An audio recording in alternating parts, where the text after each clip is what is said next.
이 시간에는 사도행전 1장 1절부터 3절 말씀까지 읽었습니다. 오늘은 사도행전 두 번째 시간입니다. 부제목은 예수님의 생애 요약입니다. 예수님의 생애 요약.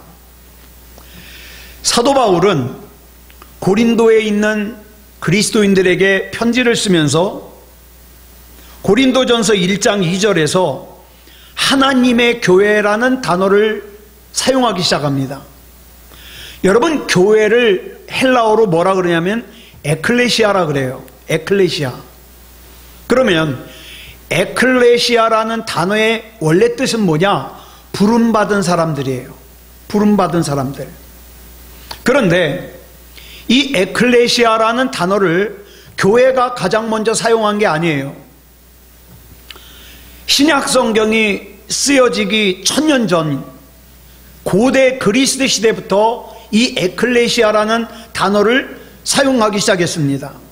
그래서 신약 성경이 기록되던 로마 시대에는 이미 각 도시에 에클레시아가 있었어요. 당시에 에클레시아는 뭐냐 하면 자기 도시의 재반사항을 갖다가 의논하고 관할하기 위해서 시민의 대표를 뽑아가지고 이루어진 모임이에요. 그러니까 쉽게 말해서 우리말로 하면 민회 또는 공의회라고 번역할 수 있어요. 지금으로 말하면 여러분 투표할 때 시의회 의원 뽑죠. 이 시의회 또 구의회 이런 거를 에클레시아라 그래요. 그런데 지금으로부터 2000년 전에, 그러니까 이 에클레시아라는 말을 사용하기 시작한 지 한 1000년쯤 뒤에 느닷없이 예수님을 따르는 사람들이 나타나서는 자기들이 에클레시아래요. 자기들이. 그것도 단순히 사람들의 생활과 정치를 위한 민회나 공회를 의미하는 에클레시아가 아니라 이 사람들이 말하기를 자기네들은 하나님의 에클레시아래요. 하나님의 부르심을 받은 사람들. 그래서 그 하나님의 부르심에 응한 사람들이라는 거예요. 이 말을 들었을 때 당시 사람들이 상당히 의아하겠죠. 그래서 반문했습니다. 여보게, 저 사람들이 자기네를 하나님의 에클레시아라고 하는데 도대체 하나님의 에클레시아라고 하는 이 집단이 뭐하는 집단인가?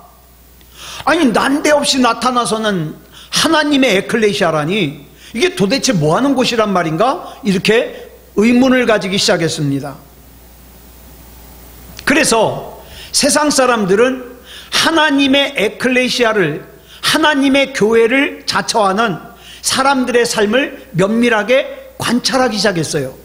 도대체 어떤 사람들이 하나님의 에클레시아인가? 그런데 세상 사람들이 그렇게 지켜보고 있는 가운데 당시의 그리스도인들이 자기 자신을 하나님의 에클레시아라고 자처하면서 여전히 세상 사람들과 똑같이 세상의 욕망만을 가슴에 품고 세상 사람들이 싸우는 것처럼 똑같이 싸우고 세상 사람들이 이기적인 것처럼 똑같이 이기적이었다면 세상 사람들은 자기를 하나님의 에클레시아라고 하는 이 그리스도인들을 어떻게 했을까요? 비웃었을 거예요. 요즘 그리스도인들을 비웃는 것처럼. 여러분, 요즘 세상 사람들이 기독교를 뭐라 그래요? 개독교라 그래요. 예? 목사를 뭐라 그래요? 먹사라 그래요. 왜 그래요? 가만히 옆에서 지켜보니까 자기네들이 욕심부리는 거랑 똑같이 욕심부리거든요. 예수 믿는다고 하면서 자기네들이 죄 짓는 것처럼 똑같이 죄를 짓거든요. 자기네들이 부를 축적하는 것처럼 교회가 똑같이 부를 축적하거든요. 교회가 땅을 사거든요. 그러니까 아무리 봐도 자기랑 다르질 않은 거예요. 그래서 욕을 하는 거예요. 예? 만약에 2000년 전에 기독교인들이, 그리스도인들이 똑같이 세상의 욕망을 품고 살았다면 세상 사람들이 보고 뭐라 그래요? 조롱하겠죠. 무시했을 거예요. 그런데 여러분, 기독교 역사를 보면 이 하나님의 에클레시아, 즉 그리스도인들에 의해서 로마 제국이 바뀌었어요. 여러분, 기록에 보면 로마가 기독교를 박해할 때 1등 신부감이 누군지 아십니까? 예수 믿는 사람들을 잡아 가두면서도 자기는 누구한테 장가가려고 그러냐? 예수 믿는 사람한테. 왜? 그 당시에 성적으로 다 타락했는데 누구는 믿을만해요? 예수 믿는 사람들. 예수 믿는 사람들은 순결하다는 걸 신뢰하는 거예요. 또 기독교인의 순결만 신뢰할 뿐 아니라 기독교인들의 정신과 기독교인들의 마음이 얼마나 건전하다는 것을 사람들이 다 알아요. 그러니까 웃기는 게 예수 믿는 사람들을 핍박하면서 자기는 예수 믿는 사람을 신부로 얻으려고 그래요. 그래서 웃기는 게요, 또 하나 웃기는 게 그 당시에 로마의 높은 자리에 있는 사람들의 부인이 누구예요? 많은 사람들이 예수 믿는 사람들이요. 예. 당시에 그리스도인들은 나를 하나님의 에클레시아로 불러주신 하나님을 실망시키지 않기 위해서 주님의 메시지를 가슴에 품고 주님의 사도로 이 세상을 살았어요. 그렇다면 오늘 나는 어떻습니까? 나를 하나님의 에클레시아로 불러주시고 내 이름을 생명책에 적어주시고 너는 내 거야, 너는 하나님 나라의 자녀야, 이렇게 나를 불러주시는 하나님 앞에서 그 택하심을 받고 구원을 받고 주님의 메시지를 가슴에 품고 주님의 사도로 부르심을 받은 나는 지금 어떻게 살고 있느냐 이 말이에요. 나에게 예배는 어떤 존재입니까? 나에게 하나님은 어떤 존재입니까? 우리 역시 우리를 향하신 주님의 그 믿음에 우리의 믿음으로 반응을 해야 되지 않겠습니까? 그래서 우리의 신앙의 상태를 돌아보자 이 말이에요. 그 다음 예수님에 대해서 앞에서 쭉 설명하기를 뭐라 그랬어요? 예수님이 가르치시고 택하셨다고 설명한 다음 오늘 행하시고 가르치시고 택하셨다고 설명한 다음 오늘 본문에서 네 번째로 예수님에 대해서 설명하기를 이 땅에 오신 예수님께서는 택하신 당신의 사도들에게 어떻게 명령하셨는가? 성령으로 명하셨다고 이렇게 기록하고 있습니다. 여기서 우리가 유의해야 할 것이 뭐냐? 주님께서는 그냥 내가 생각나는 대로 명하신 게 아니라 성령으로 명하셨다는 거예요. 헬라어 원문 그대로 옮기면 무슨 뜻이냐? 성령을 통해서 또는 성령을 의지해서 말씀하셨다는 거예요. 여러분, 예수님이 인간의 육체를 입고 이 세상에 오셔서 말씀을 하시죠? 그런데 예수님이 하신 말씀이 하나님의 말씀일 수 있었던 것은 예수님께서는 항상 하나님의 영이신 성령님을 통해서만 말씀하셨기 때문에 예수님을 통해서 나오는 말씀은 다 뭐예요? 하나님의 말씀인 거예요. 예수님께서는 요한복음 16장 13절을 통해서 성령님에 대해서 이렇게 설명을 하십니다. 같이 읽겠습니다. 시작. 진리의 성령이 오시면 그가 너희를 모든 진리 가운데로 인도하시리니 그가 스스로 말하지 않고 오직 들은 것을 말하며 장래 일을 너희에게 알리시리라. 성령님께서는 자기 의지로, 즉 자기 마음대로 말씀하시는 것이 아니라 언제나 하나님이 친히 말씀하신 것을 말씀하셨어요. 그러니까 이런 거죠. 하나님이 말씀하신 것을 성령님이 말씀하시고 성령님이 말씀하신 것을 예수님이 말씀하시고, 그래서 예수님이 말씀하신 것은 다 하나님의 말씀일 수밖에 없다 이 말입니다. 또 예수님께서는 요한복음 14장 26절에서 성령님에 대하여 이렇게 설명하십니다. 시작. 보혜사 곧 아버지께서 내 이름으로 보내실 성령 그가 너희에게 모든 것을 가르치고 내가 너희에게 말한 모든 것을 생각나게 하리라. 예수님께서 승천하신 후로부터 오늘에 이르기까지 우리에게 하나님의 말씀을 가르쳐 주시는 분도 성령님이시요, 하나님의 말씀이 꼭 필요할 때 꼭 필요한 말씀이 기억나게 하는 것도 누구예요? 성령님이세요. 성령님이 아니고는 우리가 하나님과 연결될 수 있는 길이 없어요. 그렇다면 성령님께서 우리에게 하나님의 말씀을 직접 가르쳐 주신다는 건 무슨 뜻일까요? 여러분 아시다시피 성경은 총 1189장이에요. 성경 절수는 몇 절이냐? 3993절이에요. 이처럼 방대한 말씀 가운데, 아니 어떻게, 여러분 그런 경험 많이 하셨죠? 내가 성경을 읽다 보면, 또 설교를 듣다 보면 어쩌면 그렇게 지금의 나의 상황과 환경에 꼭 맞는 말씀을 내게 주시냐 이 말이에요. 예. 성령님께서 역사해 주시지 않으면 그런 일이 일어날 수가 없어요. 성령님께서 역사해 주시지 않으면 어찌 그 몇 구절의 성경 말씀이 나에게 꼭 맞아서 내가 힘을 얻고 또 일어설 수 있겠습니까? 그러니까 어떤 사람이 성령 충만한 사람이에요. 여러분 착각하면 안 돼요. 방언만 한다고 성령 충만한 사람 아니에요. 예? 저는 방언하면서 죄 짓는 사람 많이 봤어요. 예. 맨날 예언만 하면 성령 충만한 사람 아니에요.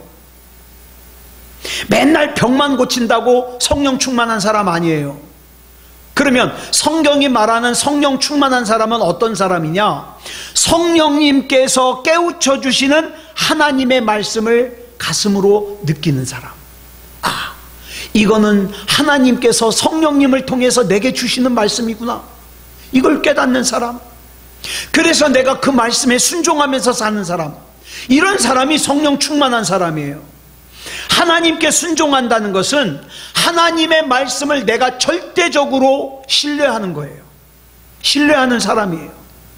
이것이 오늘 본문에서 주님께서 사도들에게 성령으로 명하셨다는 이유입니다. 하나님의 명령 앞에서 우리가 할 수 있는 것은 순종밖에 없어요. 하나님 들어보고요, 내 마음에 들면 순종하고 안 들면 순종 안 하고, 아니요, 하나님께서 성령님을 통해서 감동하셔서 내게 주시는 말씀은 나는 순종밖에 없어요. 순종밖에. 이런 의미에서 예배가 뭐냐? 여러분 중요해요, 예배. 그럼 예배가 뭐냐? 절대자이신 하나님과 또 그 절대자이신 하나님을 통해서 주시는 절대적인 말씀에 대하여 내가 절대적으로 순종하는 것, 이게 예배예요. 그러니까 하나님과 상관없이 예배에 참석하는 사람은 예배 보는 게 맞아요. 그러나 하나님과 만나고 하나님과 교제하고 하나님 앞에 순종으로 반응하는 사람은 예배를 보는 게 아니죠. 뭐겠어요? 예배를 드리는 거예요. 드리는 거. 자, 보세요. 그럼 이게 왜 중요하냐? 이 누가가 기록한 사도행전은, 여러분 사도행전 앞에 뭘 기록했다 그랬죠? 누가복음을 기록했다 그랬어요. 예. 그래서 이 사도행전, 이 누가가 사도행전을 시작하면서 앞에서 먼저 보낸 편지인 이 누가복음의 핵심 내용을 갖다가 상기시켜 주는 것으로 시작을 하고 있습니다. 누가복음의 핵심이 뭐예요? 인간의 몸을 입고 이 땅에 오신 예수님의 생애예요. 그래서 이 예수님의 생애를 5개의 동사로 요약을 하는데, 뭐냐? 행하셨고, 가르치셨고, 사도들을 택하셨고, 성령으로 명하셨고, 승천하셨다. 이게 예수님의 생애예요. 자, 그런데 오늘은 특별히 이 편지의 수신자로 거명된 데오빌로라는 사람에 대해서 좀 살펴보려고 그래요. 이 데오빌로는 이 사도행전이라는 편지의 수신자일 뿐만 아니라 누가복음의 수신자이기도 합니다. 자, 누가복음을 보면 누가복음 1장 1절부터 이렇게 시작하고 있어요. 같이 읽겠습니다. 시작. 우리 중에 이루어진 사실에 대하여 처음부터 목격자와 말씀에 일꾼된 자들이 전하여 준 그대로 내력을 저술하려고 붓을 든 사람이 많은지라. 그 모든 일을 근원부터 자세히 미루어 살핀 나도 데오빌로 각하에게 차례대로 써 보내는 것이 좋은 줄 알았노니 이는 각하가 알고 있는 바를 더 확실하게 하려 함이로라. 여기 보면 누가는 사도행전에서와 같이 누가복음을 누구에게 쓰고 있느냐? 데오빌로라고 하는 사람에게 쓰고 있어요. 그런데 여러분 가만히 보면 누가복음에서 데오빌로를 부르는 호칭과 사도행전에서 데오빌로를 부르는 호칭이 달라요. 누가복음에서는 데오빌로를 뭐라고 부르느냐? 각하라고 부릅니다. 그런데 사도행전에서는 각하라는 호칭을 떼어버리고 그냥 데오빌로라고만 부릅니다. 여러분 2000년 전 로마 제국은 철저한 계급사회예요. 그렇기 때문에 계급사회에서는요 계급을 불러야 돼요. 그런 사회에서 각하라고 불릴 수 있는 사람은 총독 이상의 높은 자리에 있어야 됩니다. 그러니까 이로 보아 우리가 알 수 있는 것은 이 데오빌로라는 사람은 총독 이상이다. 굉장히 높은 사람이다. 이 각하라고 번역된 이 말이 헬라어로 크라티스토스예요. 크라티스토스. 근데 이 크라티스토스라는 이 단어의 뜻이 뭐냐? 가장 고귀한 자. 그래서 신약 성경을 보면은 데오빌로를 제외하고 이 크라티스토스라는 이 계급이 붙는 사람이 누구밖에 없느냐? 베스도 총독과 벨리스 총독. 이 두 사람밖에 없어요. 그만큼 높은 사람을 부를 때 사용하는 호칭이에요. 자, 그런데 누가가 누가복음에서 데오빌로를 각하라고 불렀다는 것은 당시 이스라엘은 로마의 식민지예요. 그렇기 때문에 이스라엘 백성인 누가에게 있어서 데오빌로는요 점령군이잖아요. 게다가 계급이 높잖아요. 바꿔 말하면 데오빌로와 누가 사이에는요 결코 대등할 수 없는 계급 차이가 있어요.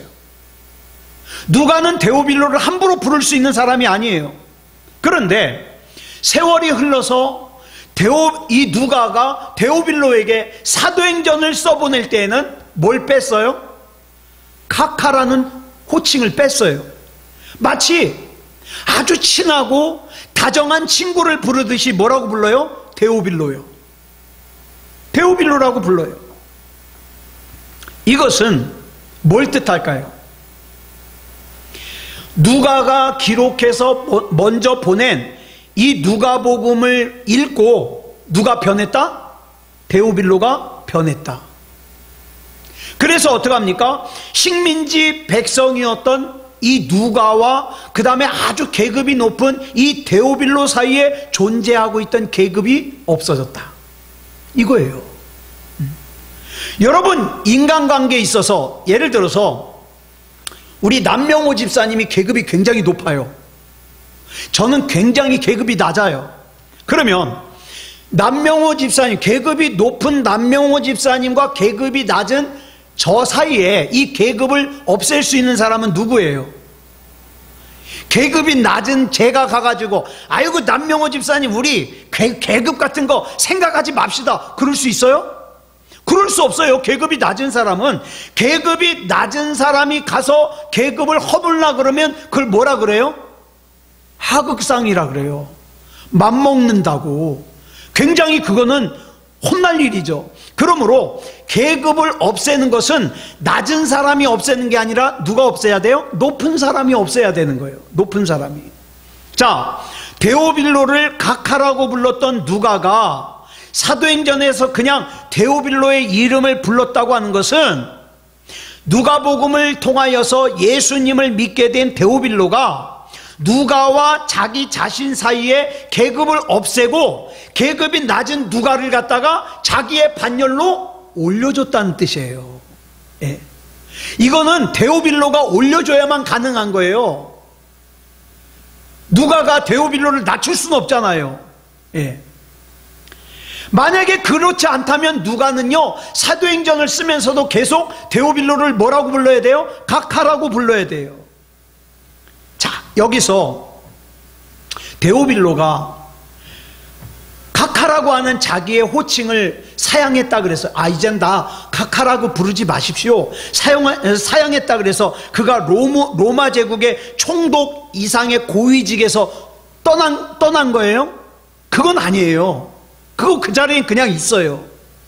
그렇지만 변함없이 로마 제국의 고위직에 있지만 주님을 믿고 나서는 주님 안에서의 그 인간관계와 직책의 의무가 새로워졌다는 거예요. 이거는 내가 세상에서 일할 때나 필요한 거지 하나님 안에서는 당신하고 나하고 같습니다. 그러니까 각하라고 부르지 마십시오. 복음을 전하는 복음서에서 각하라고 불리던 그가 교회의 역사를 밝혀주는 사도행전에서는 뭐라고 불렸어요? 그냥 데오빌로라고 불렸어요. 이것은 복음이라는 것이 지체 높은 사람에게도 전해져야 되지만 교회는 교회를 이루고 있는 사람들이 자기의 지위의 고하를 막론하고 수직적인 인간관계를 극복하고 주님 안에서의 어떤 관계? 수평적인 아름다운 관계를 이루어가야 된다 이 말이에요. 데오빌로라고 하는 이름은 하나님을 뜻하는 데오스와 그 다음에 친구 또는 사랑을 뜻하는 필로스라는 단어가 합쳐져서 만들어진 단어예요. 데오스와 필로스가 합쳐져서 데오빌로가 된 거예요. 우리말로 직역하면 하나님을 사랑하는 자 또는 하나님의 사랑을 입은 자 또는 하나님의 친구라는 뜻이죠. 자기의 지위 고하를 막론하고 모든 사람들과의 관계에서 계급을 극복하고 상대방을 자신과 똑같은 인격체로 대등하게 존중하는 자가 하나님을 사랑하는 자요, 하나님의 사랑을 입은 자요, 하나님의 진정한 친구가 될 수 있음을 데오빌로라는 이름 자체가 우리에게 알려주고 있어요. 여러분, 그런데 사람들의 큰 약점이 뭔지 아십니까? 자기도 별로 그다지 잘나지 않았으면서 사람과 사람 사이에 자꾸 계급을 만들어요. 나는 너보다 잘난 사람 또는 나는 너보다 못난 사람, 자기가 자꾸 계급을 만들어요. 그러면 안 된다 이 말이에요. 예? 하나님 안에서는 대등하다. 그러니까 내가 누군가의 앞에서 자존심이 상할 것도 아니고 내가 누군가 앞에서 위축될 일도 아니에요. 누가는 본문의 말씀을 통해서 자기가 쓴 편지인 이 누가복음의 궁극적인 목적이 예수님의 부활을 증언하기 위해서라고 분명하게 기록하고 있어요. 여러분, 누가복음은 총 24장입니다. 그런데 예수님의 부활에 대해서 기록한 곳은 24장이에요. 예수님의 부활과 부활 이후에 주님께서 제자들에게 친히 자신의 사심을 보이셨던 증거에 관한 내용이 24장에만 기록되어 있어요. 예. 그러면 누가복음의 마지막 장인 24장을 누가복음 전체의 관점에서 본다면 어때요? 24분의 1밖에 되지 않아요. 그런데요, 여러분, 누가복음을 가만히 읽어보면 누가가 누가복음을 기록했던 진짜 이유는 바로 이 누가복음 24장을 위해서예요. 누가복음 24장을. 이를테면 누가복음 1장부터 23장까지가 마지막 장인 24장을 위해서 존재하는 거죠. 만약 누가복음에서 예수님의 부활을 증언하는 누가복음 24장을 빼버린다면 누가복음 1장부터 23장까지의 의미가 없어지는 거예요. 왜? 가장 중요한 24장을 위해서니까.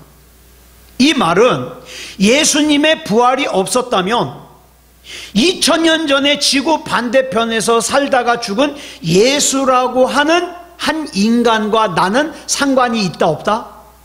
상관이 없다. 부활이 있기 때문에 상관이 있는 거예요. 저는 끝까지 예수님 붙들 거예요. 저는 끝까지 예배를 붙들 거예요. 왜? 저는 반드시 부활해야 되거든요. 저는 반드시 생명의 부활을 해야 되거든요. 저는 반드시 구원의 부활을 해야 되거든요. 우리가 예수 그리스도를 믿는 이유도, 교회가 존재하는 이유도, 우리가 예수님의 행하심과 가르치심을 쫓아 살며 주님께로부터 부름받은 사도답게 살아야 되는 이유도 예수 그리스도께서 부활하셨기 때문이에요. 그래서 나도 부활해야 되기 때문이에요. 이런 의미에서 누가복음의 막을 예수님의 부활을 증언하는 것으로 막을 내리고, 그 다음에 사도행전을 예수님의 부활로 여는 것은 너무나도 당연한 거죠. 자, 이 또한 우리가 예수님의 부활을 믿는 것으로부터 사도행전은 시작되는 거예요. 우리가 예수님의 부활을 믿는 것으로부터 우리의 진짜 신앙생활은 시작되는 거예요.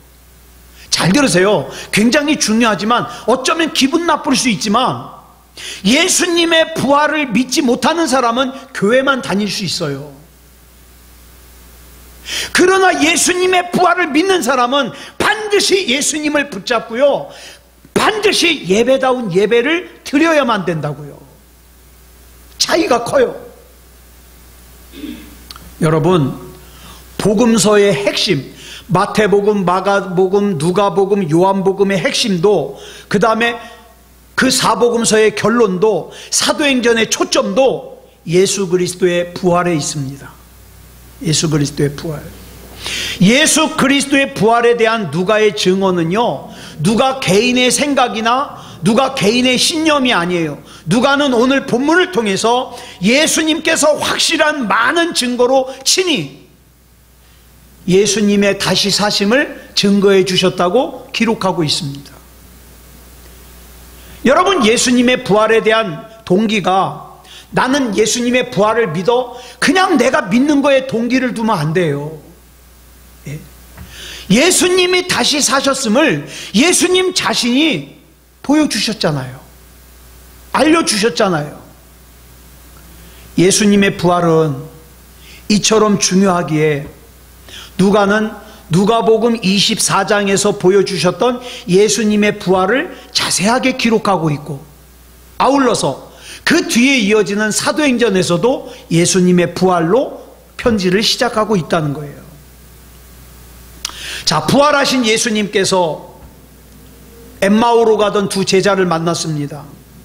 이 제자는 예수님을 따라다녔던 사람들인데 예수님의 부활을 듣기만 했지 보지 못했기 때문에 어떡합니까? 자기 집으로 돌아가고 있었어요. 그런데 예수님께서 그 제자들에게 부활하신 모습을 보여주셨죠. 뿐만 아니라 마가의 다락방에 숨어가지고 두려움에 떨고 있던 제자들을 찾아가서 부활하신 예수님을 보여주시고, 못자국도 보여주시고, 그쵸? 창에 찔린 자국도 보여주셨어요. 이렇게 예수님께서는 부활하신 이후에 40일 동안 많은 사람들에게 보여주시면서 확실한 증거로 예수님의 부활하심을 나타내신 거예요. 그러면 여러분, 예전에 지금 기억하실란가 모르겠어요. 하나님의 나라 시리즈를 제가 한 10번 넘게 쭉 설명했잖아요. 이때 말씀드렸는데, 부활하신 예수님께서 40일 동안 이 땅에 머무시면서 뭘 말씀하셨을까요? 굉장히 중요한 거 말씀하셨다 그랬거든요. 유언과도 같은 아주 중요한 걸, 이게 너무너무 중요하니까 예수님께서 부활하셔서 40일 동안, 얼마나 귀한 시간이에요. 이 귀한 시간 동안 이걸 말씀하셨어요. 뭘 말씀하셨을까요? 하나님의 나라를 말씀하셨다 그랬어요. 공생애를 시작하면서 예수님께서 제일 먼저 하신 말씀이 뭔지 아십니까? 마가복음 1장 15절에 나와요. 시작. 이르시되 때가 찼고 하나님의 나라가 가까이 왔으니 회개하고 복음을 믿으라 하시더라. 하나님의 나라가 얼마나 중요하면 예수님이 공생애를 시작하시면서 첫 번째 말씀하시는 메시지가 뭐예요? 하나님의 나라예요. 하나님의 나라가 가까이 왔다. 그 다음에 부활하셔서 승천하시기 전까지 40일 동안 계시면서 계속 하나님의 나라를 말씀하셔요. 또 예수님께서 가르쳐 주신 기도인 마태복음 6장 9절로 10절을 보면 뭐라 그랬습니까? 시작. 하늘에 계신 우리 아버지여, 이름이 거룩히 여김을 받으시오며 나라가 임하시오며 뜻이 하늘에서 이루어진 것 같이 땅에서도 이루어지이다. 여기서 주님께서는 하나님의 나라가 죽어서만 가는 것이 아니라 이 땅에서도 이루어지기를 기도하라고 말씀하셨어요. 이 땅에서도.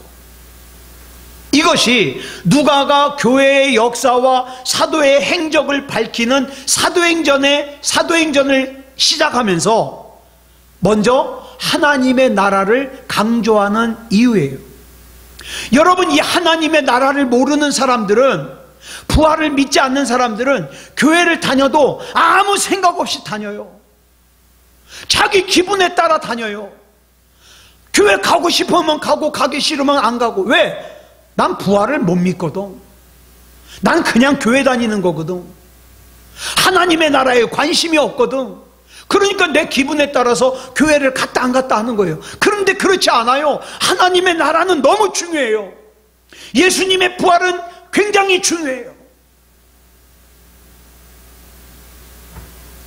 세상의 나라는 세 가지가 있어야 돼요. 그래야 나라가 돼요. 뭐냐? 영토, 국민, 주권. 이 세 가지가 있어야 돼요. 이 세 가지 중에 어느 한 가지라도 빠지면 나라가 아니에요. 그렇다면 본문에서 말하는 하나님의 나라, 여기서 주권은 누구에게 있어요? 하나님의 나라의 주권 하나님께 있죠. 국민은 누구예요? 납니다. 그러면 영토는 뭐예요? 영토가 있어야 나라가 되잖아요. 영토가 뭡니까? 영토는 2000년 전에 바리새인들이 이게 궁금했어요. 하나님의 나라의 영토가 뭔지. 그래가지고 우리를 대신해서 예수님께 질문을 했어요.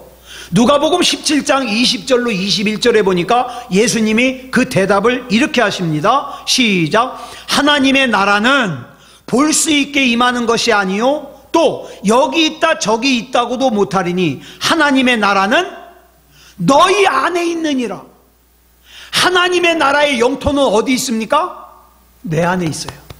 내 안에. 그래서 하나님의 나라가 이루어지는 거예요. 하나님의 나라의 영토는 우리 각자의 심령입니다. 그리고 심령이 하나님의 나라가 되는 조건이요, 굉장히 간단해요. 여러분, 인간의 인생에 대한, 인류 역사에 대한, 우주 만물에 대한 하나님의 절대 주권을 인정하면 돼요. 하나님의 주권을 인정합니다. 하나님은 나의 주인이십니다. 하나님은 나의 주님이십니다. 이걸 인정하면 나는 하나님의 나라가 되는 거예요. 여러분, 이 세상에서는 특정한 나라의 주권, 즉 시민권을 얻으려면요 어떻게 합니까? 우리나라, 여러분, 우리나라 사람들 한동안 굉장히 유행했던 거 있어요. 자식 나면 자기 자식은 미국 사람이 되게 만들려고 어떻게 해요? 미국에 가가지고 애를 낳아요. 근데 이게 참 희한한 게, 엄마는 미국 사람 아닌데 미국에 여행 갔다가 미국에서 애를 낳잖아요. 그럼 걔는 미국 사람이에요. 근데 미국 사람 아닌 사람이 미국에 가서 미국 시민권을 따려면 굉장히 어려워요. 어떤 사람들은 그 미국 시민권 따려고 어떻게 합니까? 군인이 되잖아요. 군대에 들어가서 얼마 동안 복무하면 막 시민권을 주고. 그러니까 시민권 얻기가 굉장히 어려워요. 그러니까 자기 자식을 미국 시민을 만들려고 어떻게 합니까? 배불러 가지고 어느 정도 되면은 미국으로 가요. 그래서 거기서 눌러 살다가 거기서 애 낳아가지고 애는 미국 사람, 자기는 한국 사람, 이런 사람들이 많았어요. 근데 여러분, 하나님의 나라는, 하나님의 나라의 국민은 하나님 나라의 주권은, 하나님의 주권을 인정하기만 하면 돼요. 나 하나님 믿습니다. 나 하나님의 뜻대로 삽니다. 난 하나님의 주권대로 삽니다. 이거 인정하면 하나님의 나라예요. 그래서 누구든지 하나님의 절대 주권 안에 거하기만 하면 그 사람이 있는 공간과 상관없이 러시아에 있든지 이탈리아에 있든지 북한에서 몰래 예배를 드리든지 우리나라에 있든지 어쨌든 내가 하나님의 주권을 인정하면 그 사람은 하나님의 나라예요. 하나님의 나라. 그런데 성령님의 도우심과 인도하심이 없이는 이것이 불가능해요. 그래서 여러분, 왜 우리가 성경도 읽어야 되고 왜 우리가 기도해야 되냐? 여러분 그런 경험 많잖아요. 나 정말 하나님 믿고 싶어. 나 정말 이 말씀 믿고 싶어. 근데 이게 안 믿어질 때가 있잖아요. 왜 그래요? 성령님이 역사하지 않아서 그래요. 예. 성령님이 역사하시고 성령님이 인도해 주셔야 하나님도 믿어지는 거예요. 교회가 될 수 있는 거예요. 사도가 될 수 있는 거예요. 그리스도인이 될 수 있는 거예요.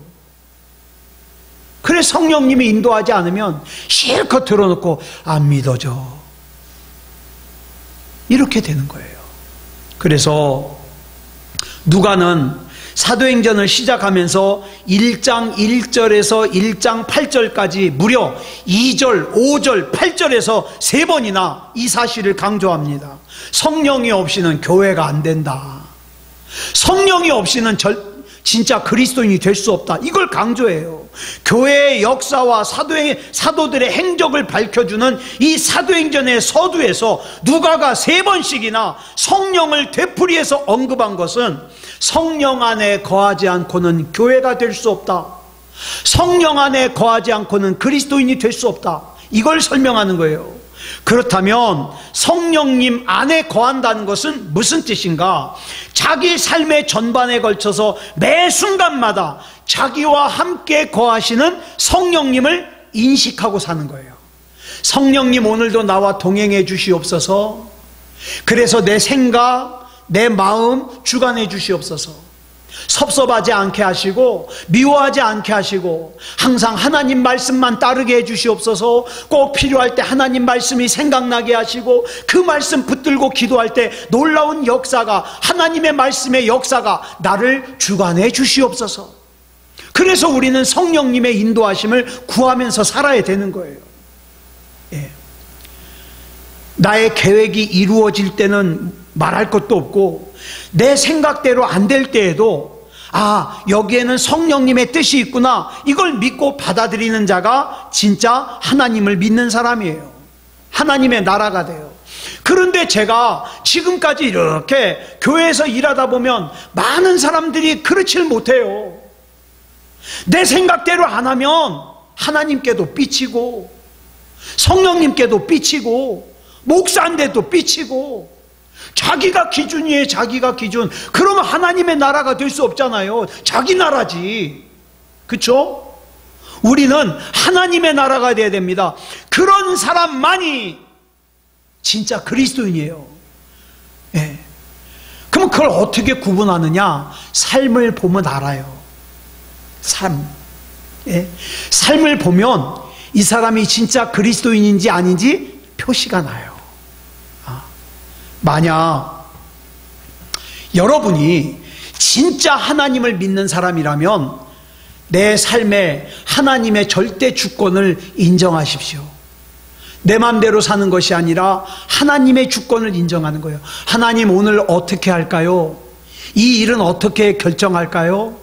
하나님 어떻게 갈까요? 무엇을 할까요? 지금 여기서 가장 중요한 우선순위가 뭡니까? 하나님 내가 어떻게 살기를 원하십니까? 하나님의 절대 주권을 인정하는 거예요.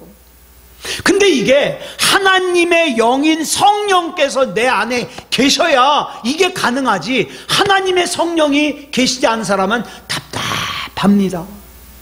이렇게 살 수가 없어요. 예. 그래서 우리 삶에서 만나는 성공과 기쁨만이 아니라 실패와 고통 속에서도 나를 위하여 성령님께서 섭리하시고 역사하시고 있음을 인정하고 받아들여야 돼요. 받아들여야 돼요. 그때야 우리 삶을 통해서 하나님의 나라가 드러나고, 그렇죠? 그 다음에 예수 그리스도가 드러날 수 있어요. 그때야 다른 사람들이 나를 볼 때에 내가 진짜 예수 믿는 사람이 되는 겁니다.